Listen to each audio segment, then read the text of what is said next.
যখনই বাংলাদেশের গণতন্ত্র বাধাগ্রস্ত হয় তখন জিয়া পরিবার এবং জিয়া পরিবারের হাতেই গণতন্ত্র ফিরে আসে। আজকে শহীদ প্রেসিডেন্ট জিয়াউর রহমান বীরোত্তমের ৪৫তম শাহাদাত বার্ষিকীতে আমরা ওনাকে গভীর শ্রদ্ধাভরে স্মরণ করছি। একই সাথে আমাদের দেশনেত্রী বেগম খালেদা জিয়া, যিনি দীর্ঘ ৪ দশকেরও বেশি সময় ধরে বাংলাদেশের গণতান্ত্রিক আন্দোলনের যিনি নেতৃত্ব দিয়েছেন, ওনার কবরেও আমরা ফুল দিয়ে শ্রদ্ধা নিবেদন করেছি এবং আমরা দোয়া করেছি।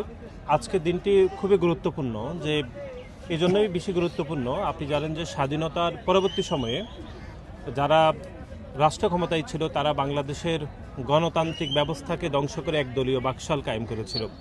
সে একদলীয় বাকশাল থেকে শহীদ প্রেসিডেন্ট জিয়াউর রহমান সিপাহী জনতার গণ অভ্যুত্থানের মাধ্যমে আপনি জানেন যে বহুদলীয় গণতন্ত্রের শুভ সূচনা করেছিল এবং যে বাংলাদেশের আমরা স্বপ্ন দেখেছিলাম, যে বাংলাদেশের জন্য মহান মুক্তিযুদ্ধে স্বাধীনতায় অংশগ্রহণ করেছে এদেশের মানুষ, যে সাম্য একটি মানবিক বাংলাদেশ এবং একটি জনগণের সরকার দ্বারাই আমার দেশ পরিচালিত হবে, সেটি নস্যাৎ হয়েছিল 1971 সাল পরবর্তী সময় 75 সাল পর্যন্ত।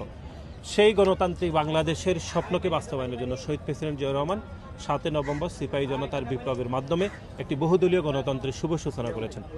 এবং আপনি খেয়াল করে দেখবেন, সেই শহীদ প্রেসিডেন্ট জিয়াউর রহমান শাহাদাত বরণের পর থেকে বাংলাদেশের গণতন্ত্র বারবার হোঁচট খেয়েছে এবং আমাদের দেশনেত্রী বেগম খালেদা জিয়ার হাত ধরেই গণতন্ত্র আবার পুনঃপ্রতিষ্ঠা হয়েছিল 1991 সালে, আপনি জানেন। এবং 1/11 সরকারের সময় গণতন্ত্র আবারও গণতন্ত্রের জয়যাত্রাকে অনেকে বাধাগ্রস্ত করেছিল।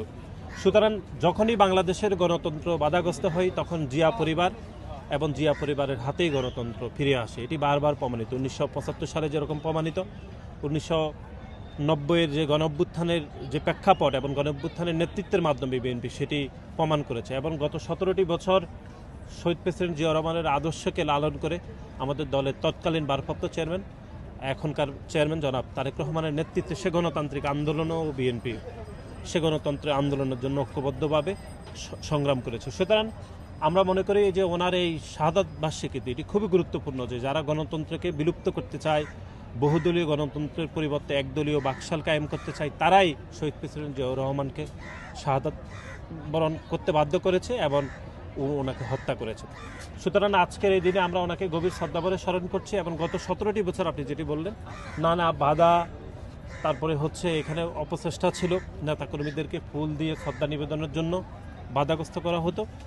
কিন্তু এই যে সর্বশেষ গণতন্ত্রের জয় যাত্রা হবে, মানুষের শক্তির উপরে কোনো শক্তি আসলে থাকে না। সুতরাং দিন শেষে, বর্ষ শেষে, তারপর যুগ শেষে আসলে গণতন্ত্রের বিজয় হয় এবং সেটি প্রমাণিত হয়েছে। সুতরাং আমরা মনে করি আজকের এই দিনটি গুরুত্বপূর্ণ, যে যতই বাধা আসুক না কেন, স্বৈরশাসক শাসক যতই শক্তিশালী হোক না কেন, জনগণের শক্তির উপরে কোনো শক্তি আসলে বাধা হয়ে দাঁড়াতে পারে না, সেটি প্রমাণিত হয়েছে এই যে 30 নভেম্বরের আজকের এই শহীদ প্রেসিডেন্ট জিয়াউর রহমানের শাহাদাত বার্ষিকী উপলক্ষে। সুতরাং আমরা মনে করি আজকের এই দিনটি বাংলাদেশ জাতীয়তাবাদী দলের জন্য শুধু গুরুত্বপূর্ণ নয়, বরং বাংলাদেশের গণতান্ত্রিকামী মানুষ যারা গণতন্ত্রকে শক্তিশালী করতে চায় তাদের জন্য অনেক বেশি তাৎপর্যপূর্ণ বলে আমরা মনে করি।